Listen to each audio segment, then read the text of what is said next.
എല്ലാവർക്കും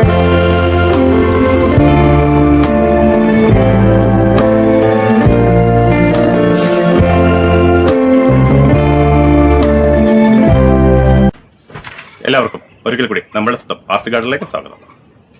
ഇന്ന് നമ്മുടെ ഓർക്കിഡിന് ചെറിയൊരു വളപ്രയോഗമായിട്ടാണ് ഞാൻ വന്നത്. ഓർഗാനിക് വളം ഇഷ്ടപ്പെടുന്ന എല്ലാവർക്കും ഈ ഒരു വളവും ഇഷ്ടപ്പെടുമെന്നുള്ളത് 100% ഉറപ്പാണ്. വേറൊന്നുമല്ല കേട്ടോ, ഇതാണ് നമ്മുടെ സാധനം. ഇതെന്താന്ന് വെച്ചാൽ തൈരാണ്. തൈര് നന്നായിട്ട് ഉടയ്ക്കണം, അതായത് നമ്മൾ മോരാക്കണം. മിക്സിയുടെ ജാറിലിട്ട് അടിക്കുവോ അല്ലെങ്കിൽ മത്തെന്നൊക്കെ പറയും. അതിട്ടൊന്ന് അടിച്ചിട്ട് നല്ല കട്ട ഉടച്ച് മോരാക്കി എടുക്കുക, കുറച്ച് വെള്ളമൂടെ ചേർത്തിട്ട്. എന്നിട്ട് ഇത് നമ്മൾ ഒരു 4 ലിറ്റർ വെള്ളത്തിന് ഒരു 1/2 ലിറ്റർ എന്നുള്ള കണക്കിൽ നോർത്തോണം. 4 ലിറ്ററിന് 1/2 ലിറ്റർ തൈര് മതി. 4 ലിറ്റർ വെള്ളത്തിന് 1/2 ലിറ്റർ തൈര് എന്നുള്ള കണക്കിൽ നമ്മൾ ഡയലൂട്ട് ചെയ്തിട്ട് നമ്മുടെ പ്ലാന്റിന് നല്ല രീതിയിൽ ഒന്ന് ഒഴിച്ചു കൊടുക്കണം. അപ്പം അതിൻ്റെ ബെനിഫിറ്റ് എന്താണെന്ന് ചോദിച്ചാൽ നമ്മുടെ പ്ലാന്റിന് നല്ല ഗ്രോത്ത് കിട്ടും. നല്ല ബാക്ടീരിയാസ് ഫോം ആകുമ്പോൾ, നല്ല ബാക്ടീരിയാസ് കേട്ടോ, ചീത്തയല്ല, അത് ഫോം ആകുമ്പോൾ അതിൻ്റെ റൂട്ട് മാറും. ഫംഗസിനെ ഒരു പരിധി വരെ തടയും. പിന്നെന്താ, ചെടി നല്ല തഴച്ച് വളരും. ഇലയൊക്കെ കണ്ടാൽ നല്ല പച്ച കളറായിരിക്കും. ഇപ്പം ചിലർക്കൊരു പരാതിയുണ്ട്, ഇളം പച്ച കളർ കാണുന്നു, ഇലയ്ക്കൊരു കരുത്തില്ല, പ്ലാന്റിന് നല്ലൊരു ആരോഗ്യമില്ല എന്ന്.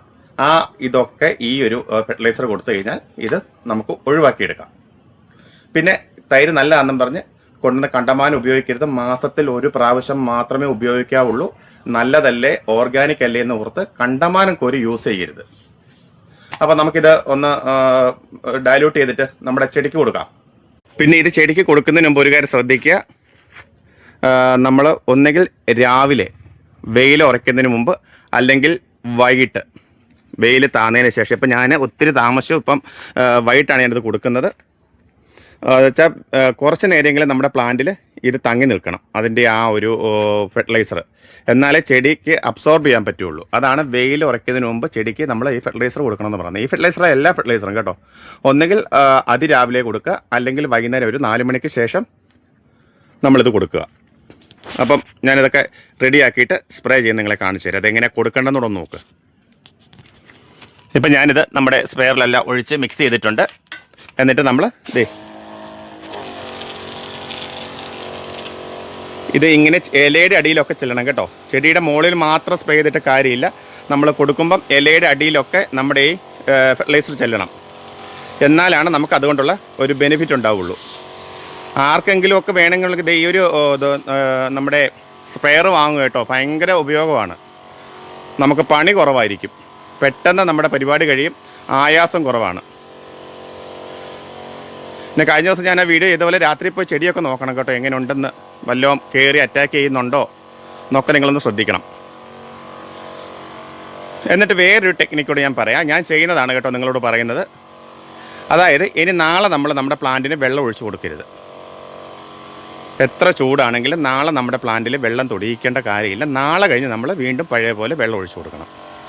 അപ്പോൾ അതിൻ്റെ ഗുണം എന്താണെന്ന് വെച്ചാൽ ഈ ഫെർട്ടിലൈസറിൻ്റെ ആ ഒരു ഗുണം മുഴുവൻ നമ്മുടെ പ്ലാന്റിന് കിട്ടും. അതുകൊണ്ടാണ് പറഞ്ഞത് നാളെ നിങ്ങൾ വെള്ളം ഒഴിക്കരുത്. അതായത് ഇന്നിപ്പം ചെയ്യുവാണെങ്കിൽ, അങ്ങനെയാണ് ഉദ്ദേശം കേട്ടോ. ഇന്ന് ഫെർട്ടിലൈസർ ഇത് കൊടുക്കുവാണെങ്കിൽ നാളെ വെള്ളം കൊടുക്കുകയേ വേണ്ട ചെടിക്ക്. നാളെ കഴിഞ്ഞ് ഒരു ദിവസം അതിനെ വെറുതെ വിടുക. അതിന് ശേഷം നമ്മൾ വീണ്ടും വെള്ളം ഒഴിച്ചു കൊടുത്താൽ മതി. അപ്പോൾ ഇതൊക്കെ നിങ്ങൾക്ക് ഉപകാരപ്രദമാണോ എനിക്കറിയില്ല. ആരും ഒന്നും മിണ്ടുകയില്ല. എന്ത് വീഡിയോയ്ക്ക് കമൻറ്റ് ചെയ്യാൻ പറഞ്ഞാലും. വീണ്ടും ഞാൻ പറയുന്നത്, നിങ്ങൾക്കൊക്കെ ഉപകാരപ്രദമാണെന്ന് തോന്നിയാൽ നിങ്ങളൊന്ന് ലൈക്ക് ചെയ്ത് കമൻറ്റ് ചെയ്ത് ഒന്ന് പ്രോത്സാഹിപ്പിക്കുക. പിന്നെ ആരെങ്കിലും ഇതുവരെ സബ്സ്ക്രൈബ് ചെയ്യാതെ നമ്മുടെ ഈ ചാനൽ കാണുന്നുണ്ടെങ്കിൽ ഒന്ന് സബ്സ്ക്രൈബ് ചെയ്ത് സപ്പോർട്ട് ചെയ്യുക. ഞാൻ കുറച്ച് 1-2 പൂക്കൂടെ കാണിക്കാം. പൂക്കളെല്ലാം ഞാൻ ഇവിടെ കാണിക്കാറുണ്ട് നിങ്ങളെ, എന്നാലും 1-2 പൂക്കളൂടെ കാണിച്ചു തരാം.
അപ്പോൾ ഇന്നത്തെ ഈ വീഡിയോ നിങ്ങൾക്കെല്ലാം ഉപകാരപ്പെട്ടു എന്ന് ഞാൻ വിശ്വസിക്കുകയാണ്.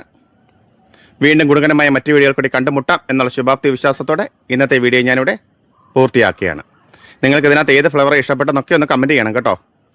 ആരും കമൻറ്റ് ചെയ്യാതിരിക്കില്ലേ. ഹൈപ്പിൻ്റെ കാര്യം പ്രത്യേകം ഓർത്തോണം.